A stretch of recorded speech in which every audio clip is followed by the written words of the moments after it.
উনাও ধর্ষণ কাণ্ডে দোষী কুলদীপের আর্জি খারিজ দিল্লি হাইকোর্টের। উন্নাও ধর্ষণ কাণ্ডে দোষী সাব্যস্ত হওয়া কুলদীপ সেঙ্গারের আবেদন খারিজ করে দিয়েছে দিল্লি হাইকোর্ট। কারাবাসের শাস্তির উপর স্থগিতাদেশ চেয়ে আদালতে আর্জি জানিয়েছিল কুলদীপ।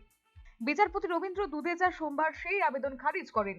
উন্নাওয়ের নির্যাতিতা বাবার পুলিশে মৃত্যু মামলায় 10 বছর কারাবাস হয়েছিল সেঙ্গারের।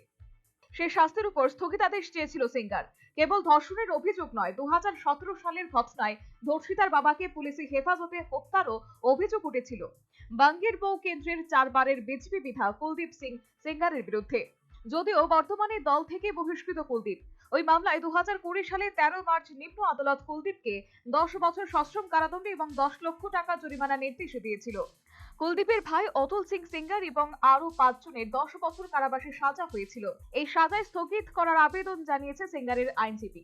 প্রসঙ্গত, উন্নাওয়ের গণধর্ষণে দোষী সাব্যস্ত হয়ে যাবজ্জীবন সাজা পাওয়ার পরেও দিল্লি হাইকোর্টে কুলদীপের সাজা স্থগিত করে তাকে জামিনে মুক্তি দেওয়ায় দেশ জুড়ে ক্ষোভ ছড়ায়। নির্যাতিতা ও তার পরিবারের সদস্যরা জানিয়েছিল তারা দিল্লি হাইকোর্টে রায়ের বিরুদ্ধে সুপ্রিম কোর্টে যাবেন। লোকসভার বিরোধী দলনেতা রাহুল গান্ধী ও সোনিয়া গান্ধীর সঙ্গে দেখা করে নির্যাতিতা ও তার পরিবারের লোকজন বড় কোনো আইনজীবীর সাহায্য চেয়েছিলেন। এরপর সিবিআই সুপ্রিম কোর্টের দ্বারস্থ হয়। সিবিআই এর এই পদক্ষেপে স্বস্তির বদলে শঙ্কিত হয়ে পড়েছিল নির্যাতিতা ও তার আইনজীবীরা। অন্যায় নির্যাতিতা প্রশ্ন তুলেছিলেন, এতদিন সিবিআই কি করেছিল? উল্লেখ্য, কিছুদিন আগে দোষী সাব্যস্ত হওয়া কুলদীপের সাজা স্থগিত করে সম্প্রতি তাকে জামিনে মুক্তির নির্দেশ দিয়েছিল দিল্লি হাইকোর্ট। সেই রায়ের বিরোধিতা করে সুপ্রিম কোর্টে গিয়েছিল সিবিআই। তাতে দিল্লি হাইকোর্টের রায়ে স্থগিতাদেশ জারি করে শীর্ষ আদালত। National bureau report, news vanguard. Last 10 minutes. A plus B, the whole square equals A square, B square, 2AB, time's up. 5 more minutes there.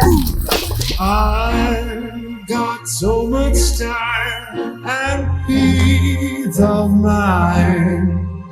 Life's feeling fine. My time to shine. At SIP Abacus, we build math foundation and improve academic performance. SIP Abacus,